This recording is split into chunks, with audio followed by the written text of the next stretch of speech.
أعوذ بالله بسم الله إن ولي الله الفاتحة بسم الله الرحمن الرحيم الحمد لله رب العالمين الرحمن الرحيم مالك يوم الدين إياك نعبد وإياك نستعين اهدنا الصراط المستقيم صراط الذين أنعمت عليهم غير المغضوب عليهم ولا الضالين آمين اللهم صل على سيدنا محمد الفاتح لما أغلق والخاتم لما سبق ناصر الحق بالحق والهادي إلى صراطك المستقيم وعلى آله حق قدره ومقداره العظيم باك الشكر وفاء باك الشكر وفاء باك الشكر وفاء باك الشكر وفاء باك الشكر وفاء باك الشكر وفاء.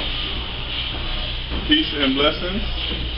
I'm glad to see everybody that came out in Richmond, Virginia today.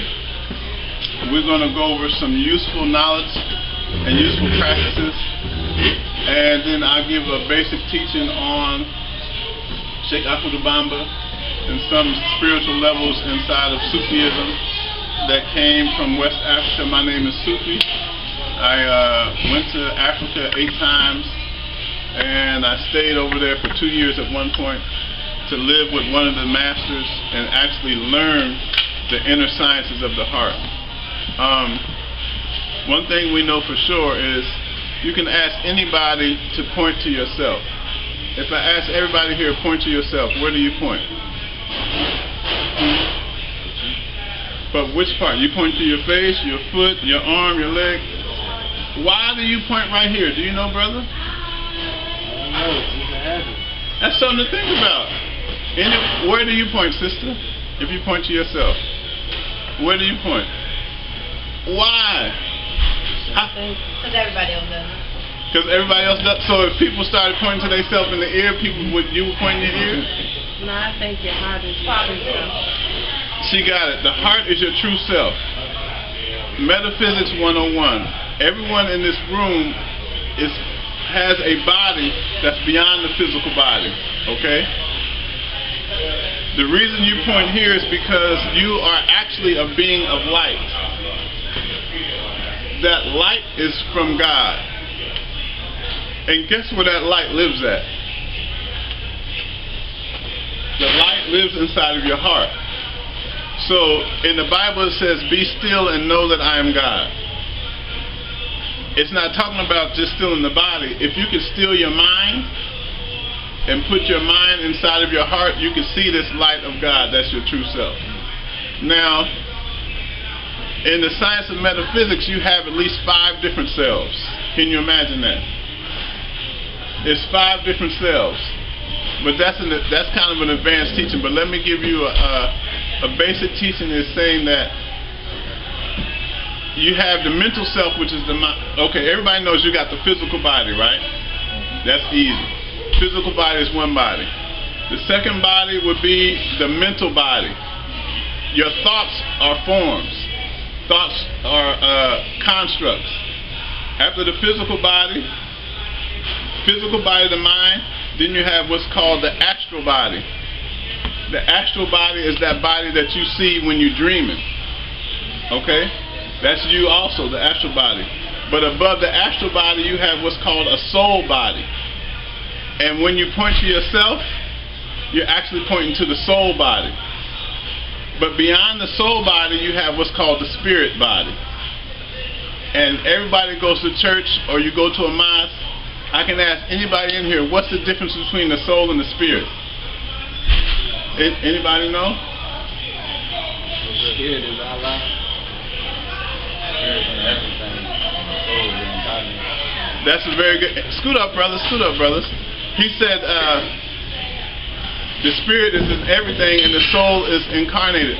So that's the 5 bodies. Write that down. The physical body, the mental body, the astral body, the soul body, and the spirit body. So what happens is Allah God is an omnipresent spirit that's everywhere at every time, what we call spirit form.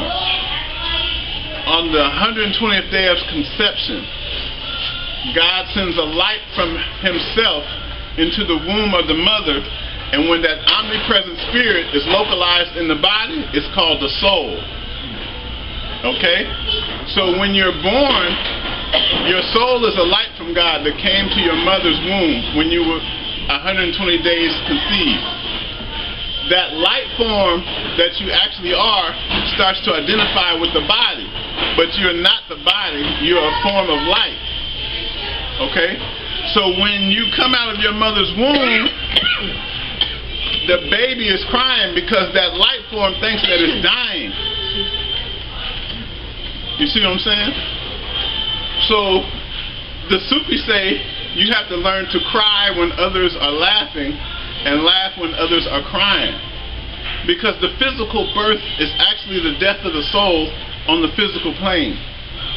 And what we call death is actually the birth of the soul back into the soul plane and spirit plane that it came from. So, you see, you got what I'm saying? So, as they say, on earth as it is in heaven, as above, so below, the physical plane is a mirror of the soul plane, which is a mirror of the spirit plane. So, all of us came from the omnipresent spirit of God. Localized, bam, like the sun shoots rays. Are rays from the sun separate from the sun? No, the same light. So your soul is not separate from Allah that it came from. So when the soul comes in the body on the 120th day, the light that you are starts to identify with the earth, fire, water, air, ether. Your light body starts to identify with the physical form and the elements.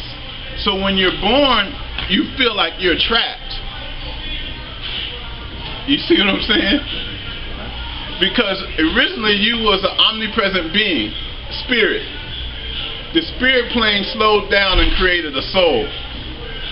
The soul slowed down and manifested the physical form.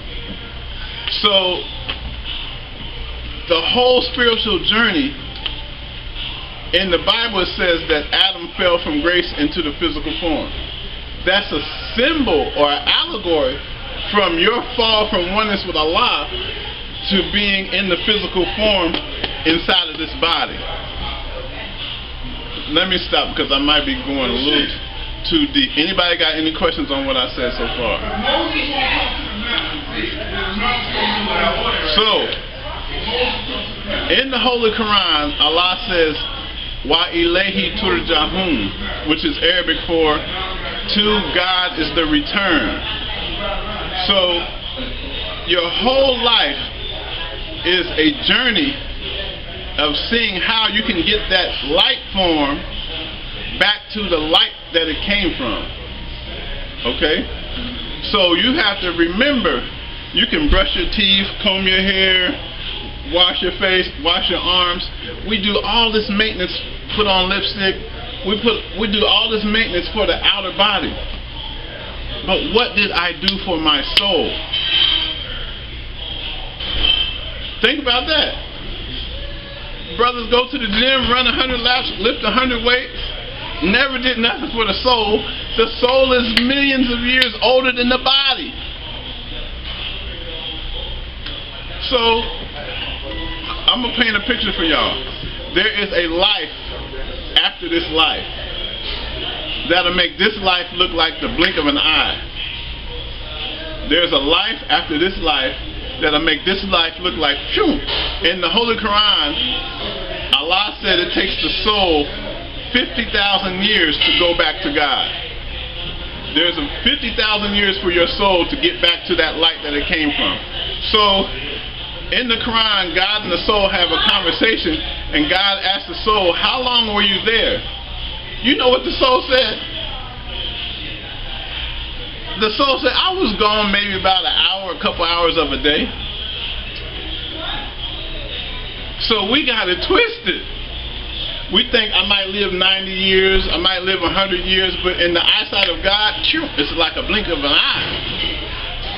And the reality is this. How many months is the baby in the womb? So let's say when the baby's in the womb, that's an entire universe. The baby has its own world. When the baby comes out the womb, it goes into the womb of the earth. Now let's say you live to be 80 years, right? What would an 80-year lifespan make a 9-month lifespan look like? What you think? An 80-year lifespan versus 9 months in the womb. Wouldn't that make that 9 months look like it was fast? I mean, to us it would. To us it would. The picture I'm trying to paint is the relationship between 9 months in the womb and the 80-year lifespan is a far greater difference between the lifespan of your life and the next life we're going to. You see what I'm saying? Because you can go to the graveyard and find people who was buried, the tombstone say 1400. The tombstone say 1500. This person been under the ground 1,500 years, but they might have only lived an 80-year lifespan. But guaranteed your soul will live in a life after the physical body. So all the mystics are saying, what is the maintenance for the soul so that when my soul leaves the body, it will be in a good condition? It's no way you can live a life of devilment and hell and expect to have peace when the soul leaves the body. It's impossible. The old people say the person will die as they live. If you live a life of peace, you will have peace in the next life. But don't think that you can just be on the earth, do anything you want, and then when your soul leaves the body, expect to have all this bliss and glory. It don't work like that. Because God is a just God. God is a just God. Whatever you do today will manifest in the spiritual world. So, the spiritual people say, your whole life is like gardening. You have to plant seeds on the spiritual plane so that when your soul leaves the body, that beauty will be there for you. The Prophet Muhammad, he said, the poor man is the man who comes to God on the day of judgment with no good deeds on his account. That's a poor person. You lived your whole life and you didn't do nothing good, and you're expecting to have something good in the next life. That's kind of, it don't add up. It's backwards. So the journey of the soul back to God has many names. But in Islam we call that journey tasawwuf, or what we call Sufism. And it's all based on one word called tazkiyatul nafs. It's a funny Arabic word. Tazkiyatul nafs means the purification of your soul. And the Prophet Muhammad, he said, for everything there's a purifier. And he said the purifier for the soul is La ilaha illallah. So if you write this, if you don't learn anything else from me today, learn this La ilaha illallah. Write that one down. La ilaha illallah Muhammadur Rasulullah is the whole prayer. La ilaha illallah means God is the only one worthy of worship. It also means Allah is the only reality. Muhammadur Rasulullah means Muhammad is a prophet of God. So you see us on these beads almost all day. My father asked me a question I'm going to ask everybody in this room. Before I started studying metaphysics, before I ever went to Africa, I was a black nationalist. I went to a black college. I was a black nationalist. Blacker than blacker than blacker than blacker than black, wearing black army boots, black army fatigues, a black field jacket, and a red, black, and green hat. And I came home from college one year, and my dad said, oh yeah, I see you into the black thing. I said, yeah, Dad, black power, you know I'm into the black studies. My father said, that's good, but I want to ask you one question. He said, where was your soul before you came here, and where will your soul be when you leave the body? I said, oh, my old head dropped some fat on me. Wait, did y'all hear that in the back? Where was your soul before it got to your body? Do you know? Where will your soul be when it leaves the body? Do you know? In heaven? Okay. I got 2 daughters. We ride past the cemetery. I tell my daughters, them people in the cemetery ain't dead. They more alive than us. He said, what? How is somebody in the cemetery more alive than us? This physical body is a limitation on your soul. Okay? Remember I was explaining that you're a light form that came, let's say, I I put this on. That's like the soul putting on the physical body. I take this off. That's like the soul journeying. Did the soul die when the physical body dies? No. So, you take your car to get an oil change a couple times a year. Peace to the God, artillery in the back. What'll happen if you don't change the oil in your car for a whole year? You're going to find out what happened. You're going to find out what happened. Find out real quick. What if you drive a car for 3 years without changing the oil? What you think will happen? Break down. It's going to break down. So why do we change the oil in our car, but nobody gave us no maintenance for the soul? It's like your body, the soul, your outfit is the body. Exactly. Take the clothes off, that's the body. Yes. So, since the soul is going to drop the body and go to live in the next world, you got to have some spiritual practices to purify that soul so that it can go to a higher level. That's what we're teaching. Okay?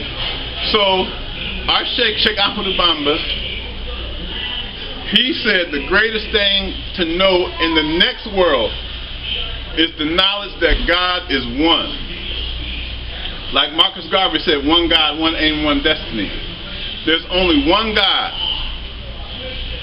And this God has many names. Some people call him Yahweh. Some people call him Shiva. Some people call him Krishna.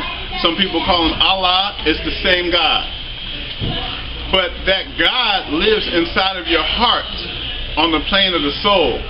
So, in the journey to realization, you have to be able to purify your mind, the heart, and the soul. You might want to write that down.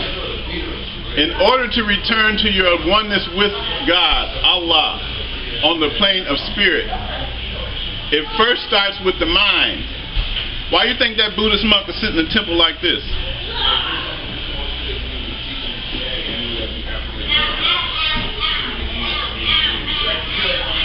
The Buddhist monk is sit in the temple and meditate for 2 hours a day. One of my friends, he's a monk, he meditates 2 hours every day in the morning.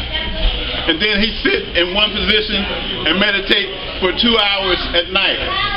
There was a Buddhist monk in Tibet named Bodhidharma. You can look him up online. Bodhidharma went inside of a cave and sat like this for 9 years straight. He didn't eat, ain't go to the bathroom. He sat in the cave meditating for 9 years straight. Actual facts. You can go to Tibet to the cave that he was meditating in. His name is Bodhidharma. What would make somebody do that? Any idea? Maybe his girl ticked him off, was looking at his cell phone at his text message. He said, F that, I'm going in the cave, I can't take it. Well, what you think? To have peace of mind.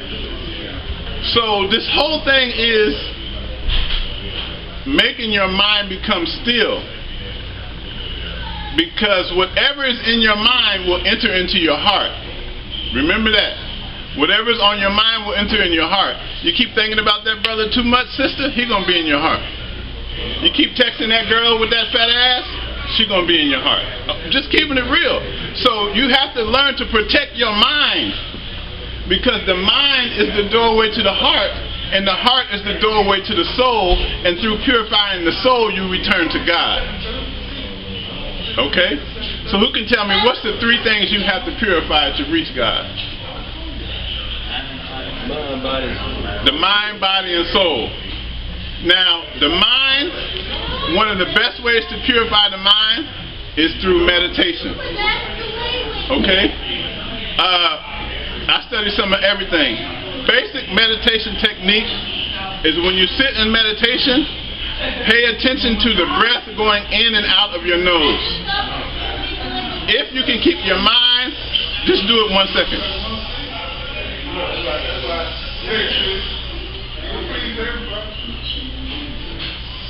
Basic technique. If you can keep your mind on your breath going in, oh, I'm polarized, on your breath going out and your breath going in, that's meditation. Summed up 100 books on meditation just with that, okay? So for the mind, mind, you need to sit in meditation at least 10 minutes a day, in the morning and 10 at night. That is the meditation, and the meditation is deeper. I'm just giving you a basic technique. So when you're doing your meditation, don't think about who's texting you. Don't think about what's coming on Empire in an hour or so. Don't think about who's going to be at the nightclub tonight. Keep your mind on your breath going out and in. Basic meditation. We can go deeper into that. Mind, body. Stop eating pork. Stop drinking all the alcohol. Stop doing all the drugs in the world. Body is simple. Purify your temple. What goes in the body and what comes out of the body has to be regulated. Body also has something called Chi. Has everybody heard of Chi? Go like this for a minute. Chi is Chi energy. We practice Tai Chi, Qigong, and we do something called Reiki, which is a holistic healing technique that deals with the Chi energy. Make sure you move them a little faster. Nails and your thumbs like that. Y'all got it? Keep doing it. Rubbing your nails and your thumbs together. You got it? Keep doing it. Now close your eyes for a minute and keep doing it.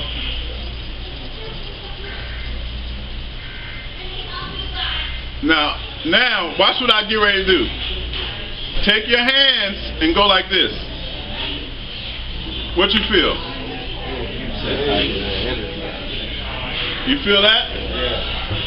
You can feel it, right? That's what we call Chi energy. There's systems to cultivate the Chi. You can feel it, right? That's Chi. Chinese medicine says, do you feel it arterially? Did you feel it? That's Chi. It's in your body. That's why the body conducts electricity. If I take my finger and put it in a socket, what happens? You get shocked because your body conducts electricity. This book don't conduct electricity. The chair don't conduct electricity. Your body conducts electricity because you have Chi energy inside of you. You can learn a form of Tai Chi or Qigong. You ever see Chinese people? They be moving real slow. That's called Tai Chi. They're cultivating that Chi energy. When the Chi is weak, you have sicknesses and mental disturbances. When that same energy you felt is strong, you have health and mental clarity. That Chi is related to strengthening the physical body, and certain foods that you eat can destroy the Chi energy, and they have certain food that you can eat to boost the Chi energy. So that's the basis for the mind and the body. Now for the soul, you're going to need some powerful words like La ilaha illallah, Subhanallah, Alhamdulillah, La ilaha illallah, Allahu Akbar, Ya Latif, Ya Latif, Ya Latif, Ya Latif. To purify the soul, there are 7 levels of the soul. Okay? 7 levels of the soul. How many people heard of the 7 chakras? So, you have 7 levels of the soul. Walaikum salam wa rahmatullah. I'm giving the class, listen in inshallah. You have 7 levels of the soul. Just like you have 7 levels of the chakras, in the book of Revelations, you heard of the church with the 7 candles. Do you know that church with the 7 candles is symbolic of the 7 chakras on the base of your spine, all the way up to the crown chakras? Okay? So let me go over the 7 levels of the soul real quick. The first level of the soul is a person who is on the level of fight or flight. The person on the first level of the soul say, I'm just going to punch this nigga or I'm going to run. That's all I know. I'm going to punch this motherfucker or I'm out. One of the two. That's a low level being. He don't know nothing about, let me see if this is right or wrong. Maybe he ain't take my cell phone. First nigga like, look, you just, nigga, bam, punch or run. Fight or flight. This is the lowest person. Everybody know a nigga like that, right? Yeah. This nigga, he's quick, man. What, bang? He's at the lowest level. The second level is a person who starts to think about their actions. The second level says, yeah, he might have checked my phone, but I ain't gotta smack him. Maybe I can talk to him and find out, ask him first, did he take it? And then I'ma smack him if he took it. So this is a different level. The first guy said, oh, in fact, you took my phone, nigga, what? That's the low level. The second level, the first level, he don't think about his bad actions. He just out clowning, acting a fool. He don't think about nothing is a sin. He don't think about nothing negative. He just clowning. This guy is worse than an animal. Let me speak on this first level. This person, dogs have sex and mate during a mating season and they stop, right? This first level, he's worse than a dog. He go in the heat for his entire life. He don't know nothing about having no sex control. You see what I'm saying? So this is the first level. The second level is when your consciousness starts to question your actions. So write that down. The first level, fight or flight. These are 7 levels of the soul. The second level of the soul is somebody who says, why did I do this? Why I smacked that nigga so fast? Why I'm cheating on my girlfriend? The second level of the soul is questioning why he's doing something. Okay? Now the third level of the soul is somebody who gets into Ziana. Nagada. Yang itu jam. Hey, why Ziana labu ba? Bull def logo. Talk about the local sawaji. Dimly ma. Man lo Talibay 3 2 Ya sama jod. Wow, bu fatti ma ci ñen ding. Waaw, maa ngi liggéey moo tax. Waaw. Yaa ngi déglu ci waxtaan bi. Waaw, ñu ngi fii ci liggéey Serigne Touba. Serigne Touba mooy sunu lépp de. Jërëjëf.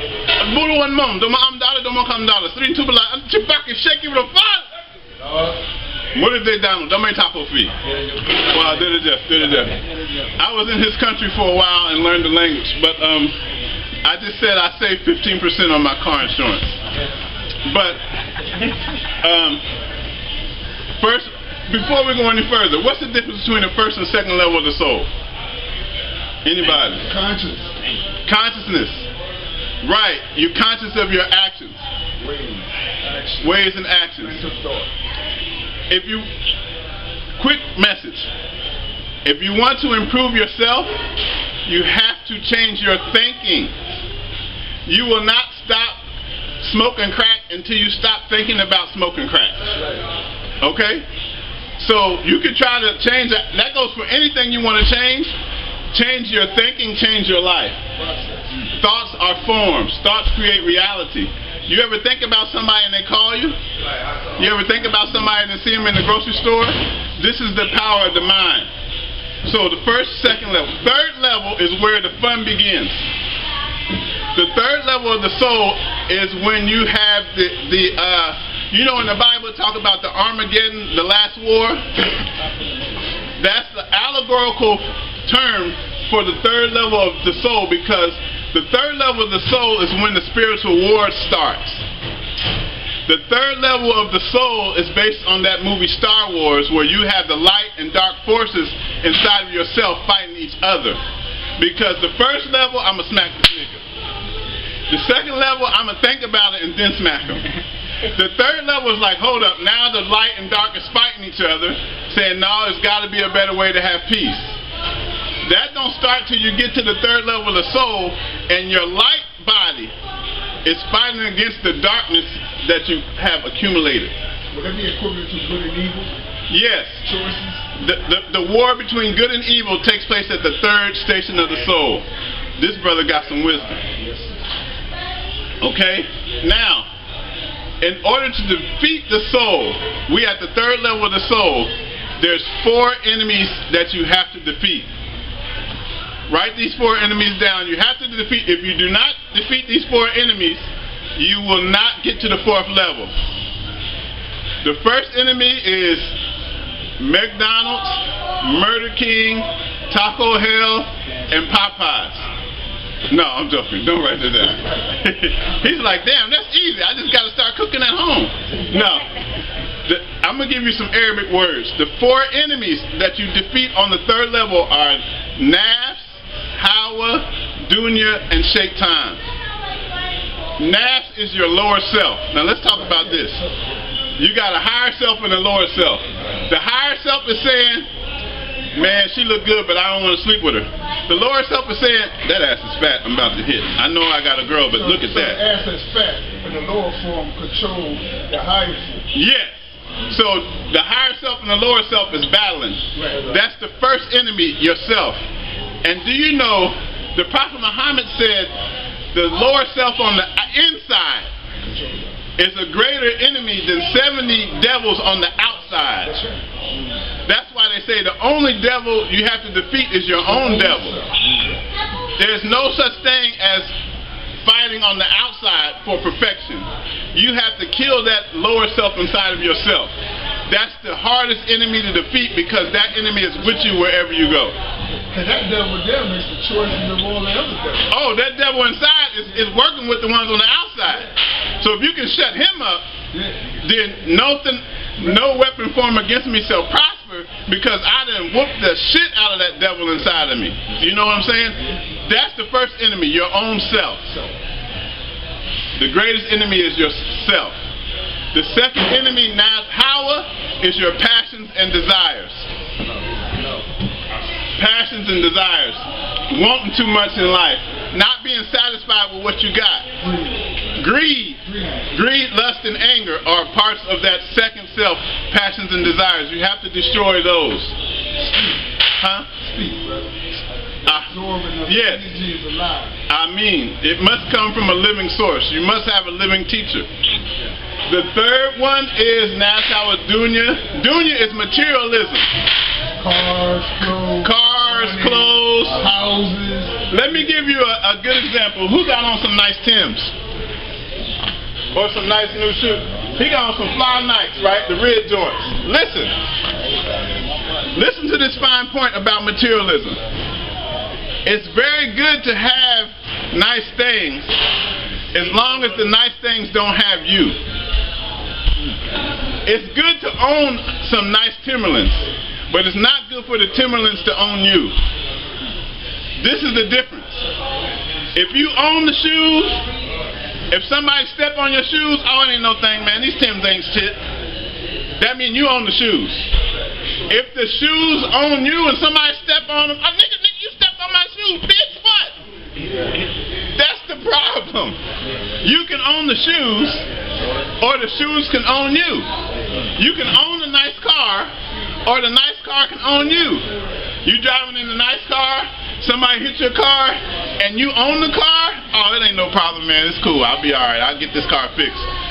You driving in a nice car and the car on you, somebody hit that car, it might be a fight. You might get you a gun, nigga, what you doing hitting my car, you ain't paying attention? So that's materialism. That's the third enemy. The fourth enemy is what we call the shaitan, the devil, or the person who's president right now. Oh, I didn't say that in public. let me take that back. The fourth enemy is what we call the shaitan, okay? The devil, Satan. But listen, Satan does not have any power. We give it to him. The devil, a'udhu billahi minash shaitanir rajim, la hawla wa la quwwata illa billahi wa huwal aliyyul azim, has no power. We give him power.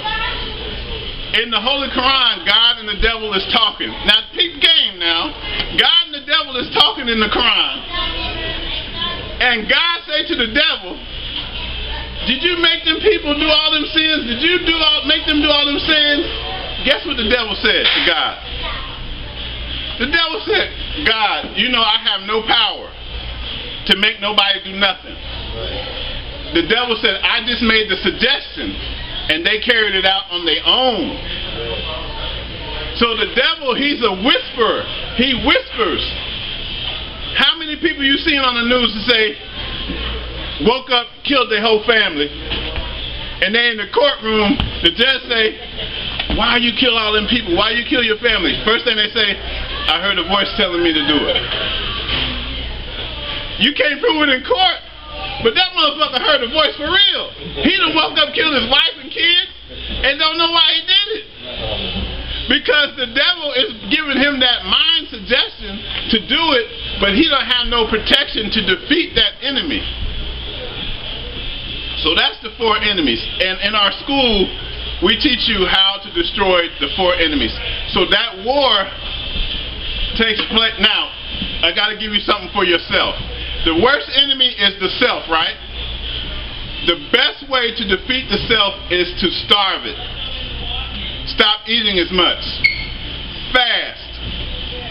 Fast at least once or twice a week. The best day to fast is every Thursday.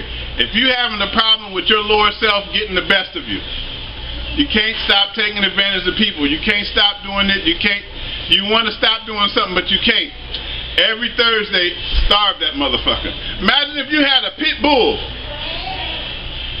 A pit bull could come in here and everybody's running, jumping over shit. Right? Starve that pit bull for a week and don't give it no food. Who gonna run from it? Nobody. In 1 week, the pit bull will be so weak, he'll run from you. You won't be scared of him. That's how your lower self is. The more you feed it, the more strength it has to destroy you. The more you cut off the food that you're giving your lower self, the more power you will have to defeat it. Okay? Think of the one of the sheikhs, Sheikh Baha'u'llah, he says, tie the lower self up at the door of the kitchen and starve it. Okay? You can starve and defeat the self just by cutting off the intake of food over a period of time. Now, I ain't telling nobody to become a binge person where you just stop eating and I see you next week and you like shriveled the fuck up. No. Cut back gradually, not like all at one time, okay? So that's the 4 enemies. The third. Now, okay, let me give you something for each one. The lower self, stop eating so much.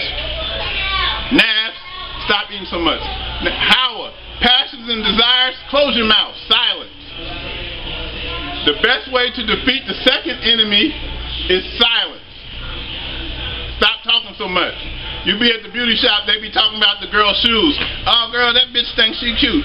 And you join in. Oh, she do think she cute with them new shoes. Stop. You ain't got to join in on that. Silence can defeat the second level, okay?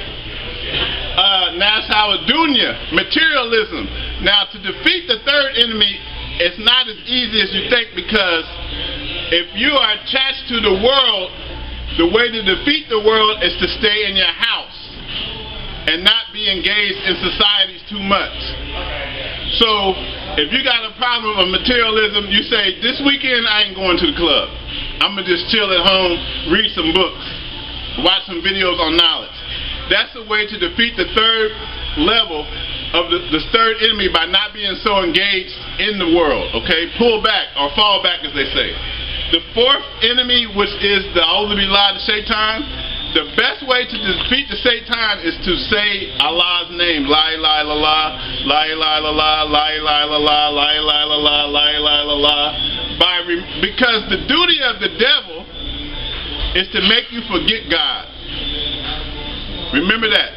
The duty of the devil is to make you forget God. If you can remember Allah, that negative energy, the devil will have no power over you. I'll tell you a good story. One time, the Prophet Muhammad, peace be upon him, was a woman who was fine as wine. Woo! Arabic, desert, black hair, beautiful. I'm paraphrasing, adding a little shit of my own. But the woman invited the Prophet Muhammad to her house for dinner by himself. It's a trap, Batman, it's a trap. It's a trap, Batman, it's a trap. Prophet Muhammad went to her house. She had a candle burning on the table where the food was. As Muhammad was talking to the lady, Muhammad would put his hand over the candle like that and keep talking to her. He kept putting her hand over the fire and talking to her. Till the lady said, why you keep putting your hand over the candle? Muhammad said, I'm reminding myself of the hellfire while we're sitting here talking, to let you know you ain't got nothing on me. I'm Muhammad. I'm the one bringing Islam. Now that's deep. That's the, anybody got any questions over the first 3 levels and the 4 enemies before we go over the last levels of the soul? That's clear? Now, if you can defeat the 4 enemies, you can get to the 4th level of the soul, which is the station of the heart, and that's called the soul at peace. For station 4, write down the soul at peace. Does anybody in here know somebody that got 100% peace in their life?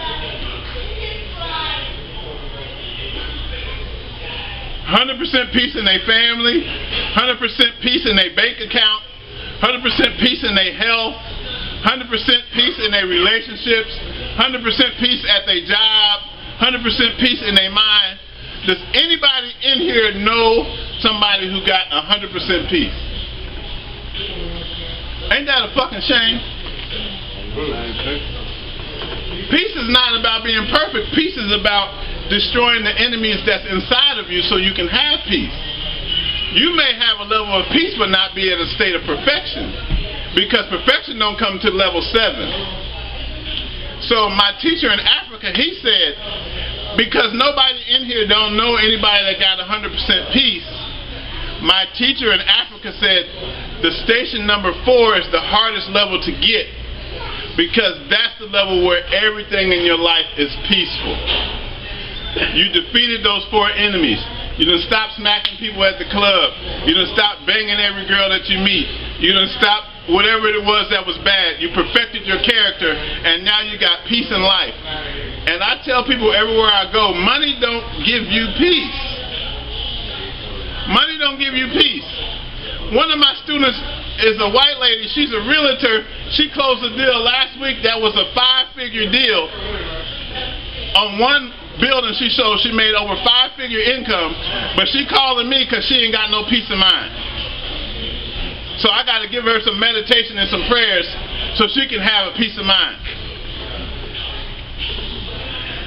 Also, who commits suicide? Rich people or poor people? Brothers in the hood don't be killing themselves. Oh no, nigga, I can't buy no ramen noodles. I can't take it. Nah. You never see nobody in the hood commit suicide. Rich people is the only ones that commit suicide. So that ought to tell you that money don't bring happiness. Okay? You never seen a wino in the hood say, I can't buy another OE, a 40 ounce, I'm going to take my life. It don't work like that. You see a guy who had $10 million and now he only got $5 million, he ready to jump off a building downtown. But he still got $5 million in the bank. So we got to level 4 of peace. To get to level 5, 6, and 7, you have to have a spiritual guide, a guru, or a sheikh who can give you the practices to get to level 5, 6, and 7. I'm going to sum up the level 5, 6, and 7 real fast and then take questions. Level 5 of the soul is what we could call the soul at satisfaction with God. The soul that is happy with God. Level 5 of the soul is a very, very high station. Not only did you have peace in your life, but whatever happened in your life, it was okay with you. You driving your car, bow, the tire go out, you say, thank God for the flat tire. How many people could do that? You can do that? You do that? The 5th level is a person who says, thank God for this flat tire.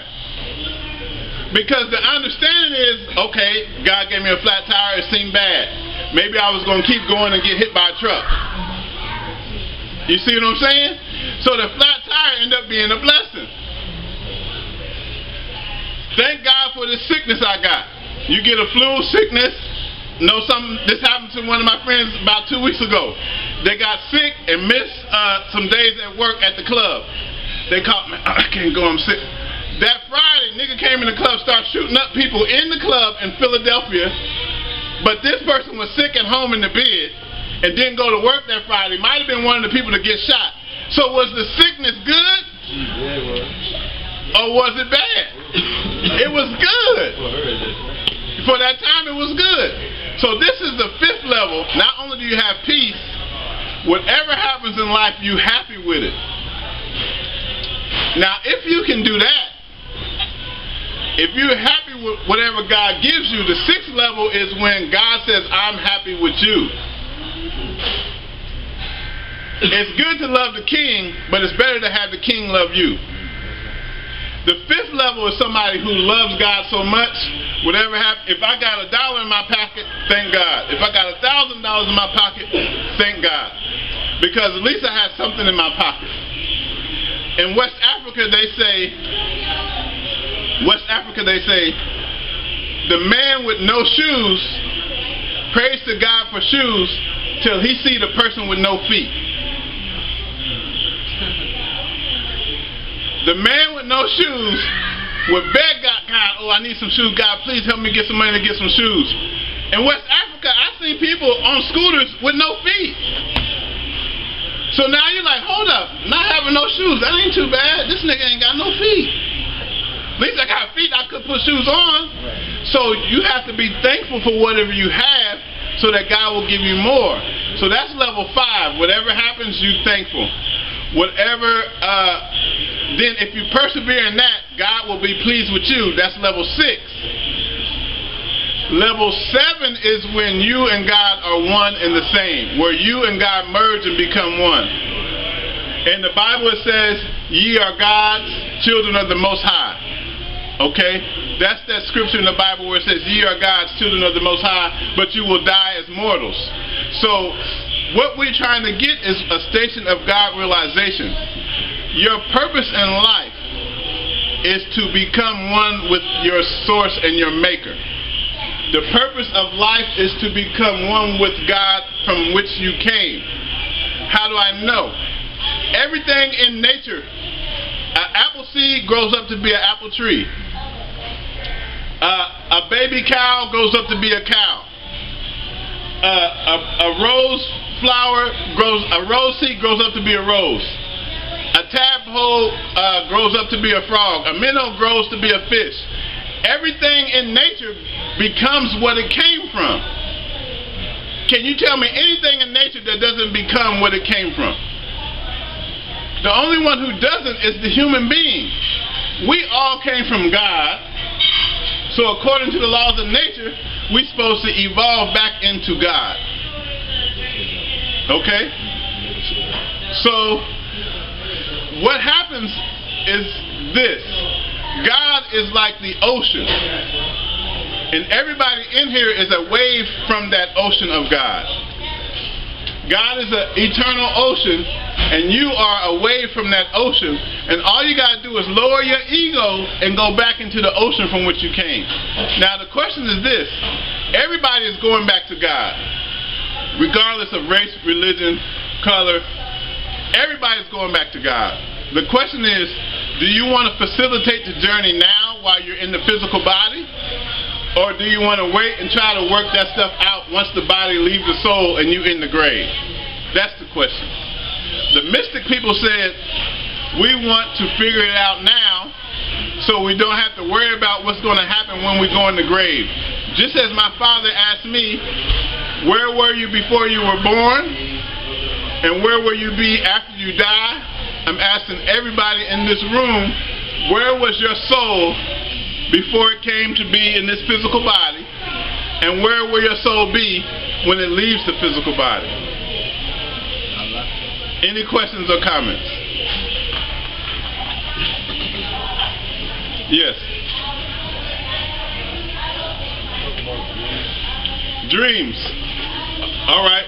Dreams. We have 3 types of dreams. How many people in here have a dream that they can remember for a couple of years? If you have a dream that you can remember from a year ago, 6 months ago, that dream is a message from God. God says in the Bible, Allah says in the Bible, sometimes I give them blessings while they're sleeping. Okay? A lot of your dreams, there was a prophet in the Bible who had the gift of interpreting dreams. So there's 3 sources of your dream. The first dream is a dream where you see something, and the first dream is a dream from something that you desired in life that you didn't get. You go to life, you go to sleep, you see it acting out in your dream. You saw somebody driving a black BMW last week. This week you're having a dream, you say, oh man, that BMW is nice, I would like to have that BMW. You forget you saw him. Next week you sleep and you see yourself in a dream driving a BMW, but you don't know where that came from.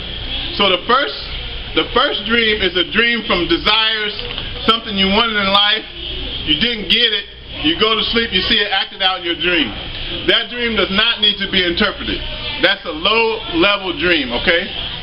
The second level dream is a dream that has some fear or anxiety associated with it. This dream, when you wake up, you have fear or anxiety. No matter what you see, if you wake up and have fear or anxiety, that dream came from a negative source. Anytime you see something like a nightmare or something negative in your dream, Muhammad said, do not speak on it to anybody. Because in the beginning was the Word was with God, the Word dwelt amongst men and became flesh. So when you speak on something negative, you're bringing it into existence just by the Word being God, and that Word becoming flesh is saying that that Word manifested on the physical plane. Yes, sir. So it's good, evil, bad. Huh? Good dreams, bad dreams. There's good dreams and bad dreams. Yes, sir. You know the dream by the feeling you have when you wake up. If you ever have a dream and it's something negative, do not speak on. Girl, I dreamed that the guy next door got shot and stabbed. They broke into his house and was stabbing the shit out of him. Don't tell nobody that. Keep that dream, because if you speak on it 3 weeks later, damn, oh, You gonna woke it up. yeah. Don't speak on no negative dreams. Dreams need to be interpreted by somebody who has dream interpretation. Now, the third dream is the dream you need to pay attention to, because my teacher, the Sheikh, says that the third dream comes from an angel, it may come from a prophet, it may come from your Sheikh, it may come from your teacher, it comes from a good source. Now this third dream is clear like HD, crystal clear like HD movie theater. When you wake up, you feel good and inspiration from this dream. You might see a tree growing in a garden. That tree turn into a fish, and the fish turn into a lake, and the lake turn into a moon. All these are symbols that somebody needs to interpret for you. Because in the Quran, God says, I speak to them from behind a veil, and the veil is the symbols in your dream. So that third dream, if you have a dream that you can remember 6 months ago, that third dream, you can remember it for a long time. Why? Because the symbols in that dream need to be interpreted, and God is giving you a message in your dreams. That's the third type of dream. I just was blessed to learn how to do dream interpretation when I lived in Africa. So I dream interpret for people, but mostly just my close friends or my students. Yes. Speaking of dreams, do you astral project quite often, or does it? When do you know you astral project? Now, astral projection is a very good question. Astral projection is when your astral body that you're dreaming with, when you astral project, you can look back and see your physical body on the bed. The first time it happened to me, it scared the shit out of me. Imagine one day, I left my body, went up through the ceiling, was up in the sky, looked back and saw my physical body on the bed. How would you think if that happened? If you left and went up through the ceiling, up in the sky, and looked back and saw yourself with the gray hoodie on, laying on the bed, what would you think, brother? You'd be scared. I was scared as shit. Like, I came back into my body as fast as I could. Because out-of-body projection is a reality. But, yes. I had a question, right? On that. That's what you're outside of the body. Yeah. But if you familiar with the double dream or when the witch is not in your body and turn there like that? Yeah. What as far as when you're asleep and when you wake up and your body's not moving, but you are up though? Yeah. What happens with that is sleep paralysis is because your soul has not came back to the body yet. So you won't be able to be animated. It's the soul that gives life to the body. So if you wake up and every night, I don't want to scare nobody. In the Holy Quran, God said, every night I take the soul back to me, God. And God said, every morning I return the soul back to the body. So every night you go to sleep, your soul is going back to God. That's why Nas said, I don't sleep because sleep is the cousin of death. Sleep is actually the cousin of death because every night your soul is leaving. But if you do spiritual practices, let me tell you this. If you purify your heart, when you sleep, you can see the future. You can see the Lohul Mahfuz. You can see the hidden tablets. By purifying your heart, the heart is a window to, just like that, you can see through there, right? How many people go to sleep, know you had a dream, you wake up, you can't remember it? That's because your heart is not clean. If you do some basic practices to polish your heart, at night when you sleep, you'll be like, oh, oh, oh. You start to see angels. You can travel up in heaven. You can see God in your sleep. You can see Jesus. I've seen Jesus 4 or 5 times. I tell you some of the things I've seen with Jesus, you fall like out. I've seen the Prophet Muhammad 8 times. You can see whatever just by purifying your heart, because the heart is the window to the soul. So if you do the practices, you can purify your heart. So what happens is this. You go to sleep, the soul leaves out through the window of the heart. The soul, I used to call it night school. You learn so much at sleep when you have a pure heart. When the soul comes back in the body, it comes, because we say everybody, they point here, right? Point to yourself, you point here.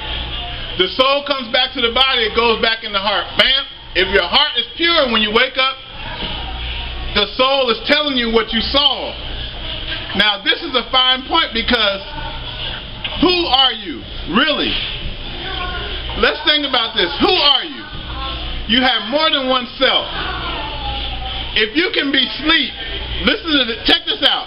You sleep, that's one person, right? You have a dream, that's another person, right? You wake up and that dream is telling somebody something, that's a third person. Who is that inside of you that doesn't go to sleep that sees the dream? Think about that. That's the real you. The real you does not go to sleep, and the real you is not attached to the physical body. The real you is so powerful that the light form, the consciousness, when you're asleep, the real you can travel, see something, and then when the false you wakes up, it's a voice telling you what you saw in your dream. If your heart is pure, you can receive that transmission. If the heart is not pure, it's like having dirt on the window you can't see outside. The heart can block the transmission from your higher self to your lower self. So when you do the practices, you cultivate the purity of the heart so that you can travel at night and astral project and witness all of these things. In Tibetan monks have a science called dream yoga. If you want to lose your mind, go online and research something called dream yoga from the Tibetan Buddhists. They got a practice. I'm giving y'all some advanced techniques and I don't even know y'all motherfuckers. But that Tibetan yoga from them monks in Tibet is called Tibetan dream yoga. They have a science of spirituality and practice. Break it down. Listen to this. You think you're awoke, right? You're actually asleep. I hate to tell you. You're sleeping. The Buddha was called the awakened one. Why is he called the awakened one? Because he awoke from the sleep of illusion.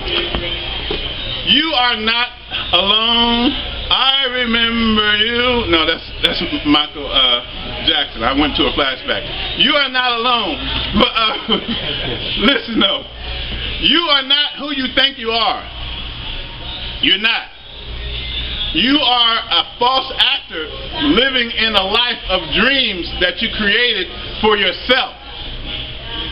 The real you is like a king that had been dethroned and taken over by a false you that's an actor on a stage. As soon as you can find out how to wake up that real you. You can take over the false self and become your true authentic self. This is the practices that we're trying to cultivate in our students. That's a very good question about astral projection, dreams, and manifestation of your concrete reality. Any questions? Yes. So it's nothing spiritual.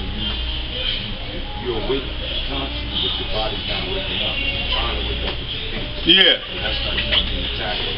The soul just hasn't come back to the body yet. When the soul leaves the body, it's a dead body. The person, you can't move.